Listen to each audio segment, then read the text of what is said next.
আসসালামু আলাইকুম সবাইকে ওয়েটিং নিউজ ইউটিউব চ্যানেলটির পক্ষ থেকে স্বাগতম। আশা করছি আপনারা সবাই খুব ভালো আছেন। যারা যারা এনটিআরসি 19তম পরীক্ষা দিবেন তাদের জন্য সুখবর, কারণ তারা কিন্তু শুধু এমসিকিউ পরীক্ষার মাধ্যমেই চাকরি পেয়ে যাবেন এবং নিয়োগে অর্থাৎ আপনার চূড়ান্তভাবে মনোনীত হবেন। কারণ হচ্ছে এখন থেকে লিখিত পরীক্ষা থাকবে না, কারণ লিখিত পরীক্ষা যদি নেয় কিন্তু অনেক সময় লেগে যায় এবং প্রার্থীর বয়স শেষ হয়ে যায়, 1 বছরের পরীক্ষা আরেক বছরে চলে যায় এবং এটা কিন্তু একদম লেন্থি প্রসেস মনে হচ্ছে। তো তাই বলবো যে আজকের ভিডিওটি অনেক গুরুত্বপূর্ণ, না টেনে সম্পূর্ণ দেখবেন এবং এই চ্যানেলে যদি আপনি নতুন দর্শক হন চ্যানেলটি এখনই সাবস্ক্রাইব করে দিয়ে আমাদের সাথে যুক্ত হয়ে যান, কারণ এনটিআরসি রিলেটেড এবং শিক্ষা সংক্রান্ত বিভিন্ন খবর এই চ্যানেলে আমরা সবার আগে দিয়ে থাকি। এনটিআরসি নিয়োগ পরীক্ষায় লিখিত বাদ দেওয়ার প্রস্তাব, থাকছে আরও পরিবর্তন। 1 সেপ্টেম্বর 2025-এর খবরটি এখনই আপনাদের মাঝে শেয়ার করার চেষ্টা করব। বেসরকারি শিক্ষা প্রতিষ্ঠানে প্রবেশ পর্যায়ে শিক্ষক নিয়োগের ক্ষেত্রে লিখিত পরীক্ষা বাদ দেওয়ার প্রস্তাব করা হয়েছে। কেবলমাত্র প্রিলিমিনারি এবং ভাইবার মাধ্যমে প্রার্থী বাছাইয়ের প্রস্তাব করা হয়েছে। অধিক সংখ্যক প্রার্থী নিয়োগ কার্যক্রম দ্রুত শেষ করার পরিকল্পনা করায় এ প্রস্তাব দেওয়া হয়েছে। তারপর কী লেগেছে, গত বুধবার বেসরকারি শিক্ষক নিবন্ধন ও প্রত্যয়ন কর্তৃপক্ষের এনটিআরসি কার্যালয়ে পরীক্ষা পদ্ধতি নিয়ে আয়োজিত কর্মশালায় এই প্রস্তাব করা হয়। রবিবার 31 আগস্ট শিক্ষা মন্ত্রণালয়ের শীর্ষ কর্মকর্তা দ্য ডেইলি ক্যাম্পাসকে এ তথ্য জানিয়েছেন। ভিডিওর মাঝখানে বলবো, আপনি যদি এই চ্যানেলটি এখনও সাবস্ক্রাইব করে না থাকেন চ্যানেলটি এখনই সাবস্ক্রাইব করে আমাদের সাথে যুক্ত হয়ে যান, কারণ এনটিআরসি রিলেটেড এবং শিক্ষা সংক্রান্ত বিভিন্ন খবর এই চ্যানেলে আমরা সবার আগে দিয়ে থাকি। কর্মশালার উদ্বোধন করেন এনটিআরসি চেয়ারম্যান মোহাম্মদ আমিনুল ইসলাম। মূল প্রবন্ধ উপস্থাপন করেন এনটিআরসির প্রশাসন ও অর্থ বিভাগের সদস্য এরাদুল হক। কর্মশালাটি সঞ্চালনা করেন এনটিআরসি সচিব এম রিজানুল হক।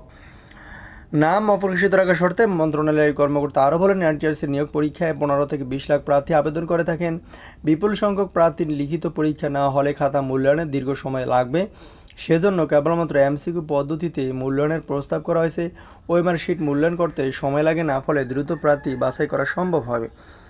এমসিকিউ পদ্ধতির পরীক্ষা হলে প্রশ্নের মান কঠোর করা হবে।